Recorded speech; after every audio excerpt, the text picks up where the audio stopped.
Hey everyone, we are live here from the Proust classroom. As you can see, we still have some decorations up from Arabella's birthday party yesterday where she turned 1 year old. Hard to believe it's been 1 year already. But so yeah, we are back on another Sunday with another awesome story.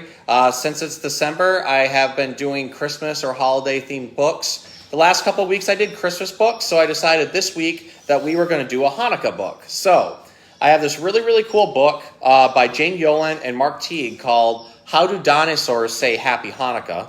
And since I don't really have a dinosaur to show you guys, I figured the next best thing is our Argentine black and white Tegu. So this is a really cool lizard, one of my favorites. And I know I say that about every lizard I show on here, but these guys are really truly unique. These guys come from South America and they can adapt to pretty much any environment.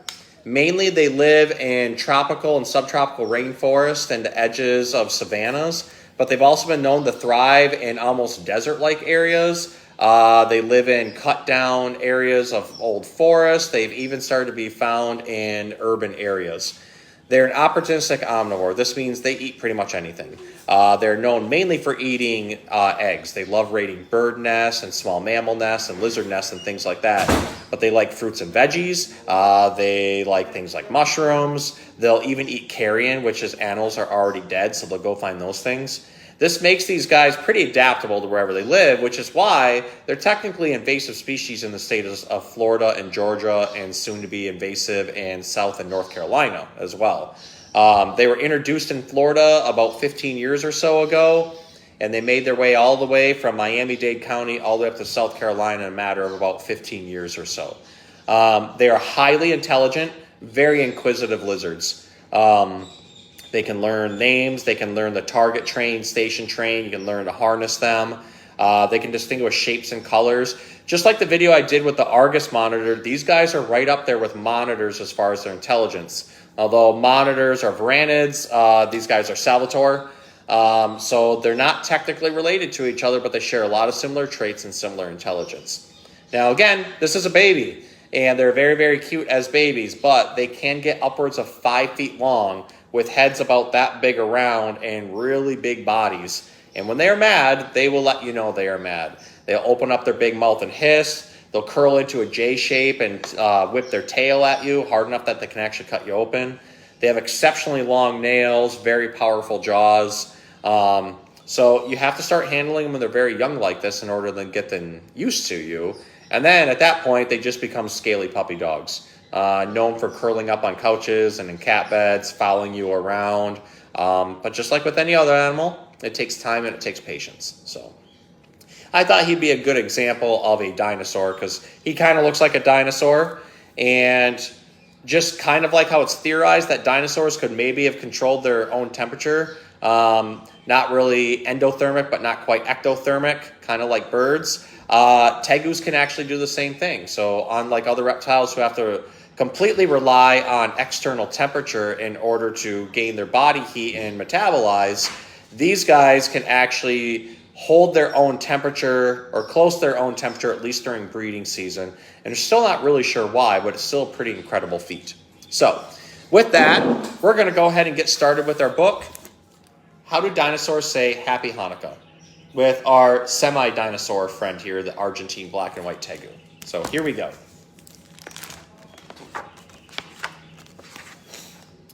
Does a dinosaur act up on Hanukkah nights when Mama comes in with the holiday lights?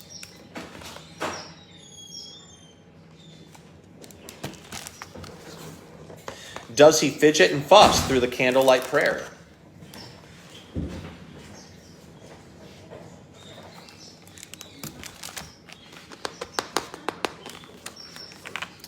Does he blow out the candles when no one is there?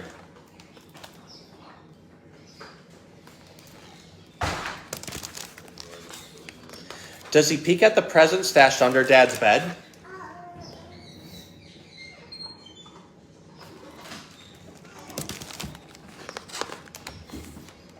Does he write his own name on each gift card instead?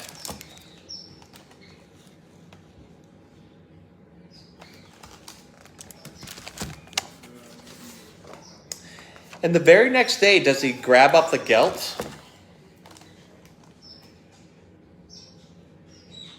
Our Tegu friend is actually looking at the book. Squeezing the candy coins till they all melt.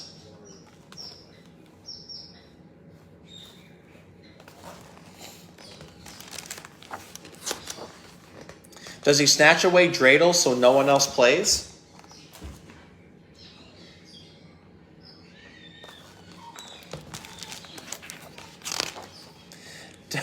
Does he do this for each of the 8 festive days?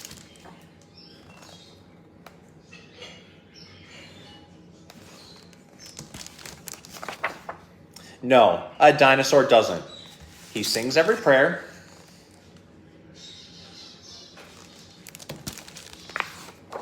Takes turns with the dreidel, remembers to share.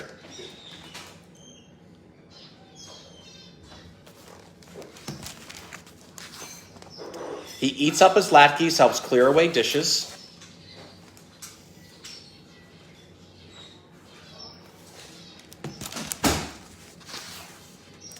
Gives Bubby and Zeta big Hanukkah wishes.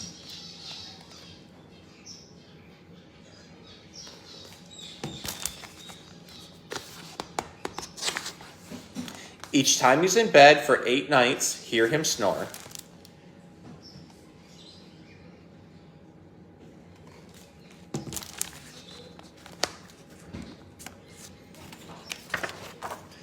Happy Hanukkah, you good dinosaur. And there we have it. How do dinosaurs say Happy Hanukkah? So, this is a really fun book talking about how no matter what you celebrate during this holiday season, that celebrations are more about how we treat other people, and they're more about what we can give to everybody rather than what we can receive. So it's about not being selfish. It's about being altruistic and helping other people. So this is a great Hanukkah book that describes it. We've read some Christmas books that describe it. And I'm hoping next week I'll read a Kwanzaa book. And they all have kind of the same message. We're all in this together, and we need to be helping one another out. So I hope you learned a little bit of something about this book. I hope you learned a little bit of something about our Argentine black and white Tegu friend. And we will see you next week.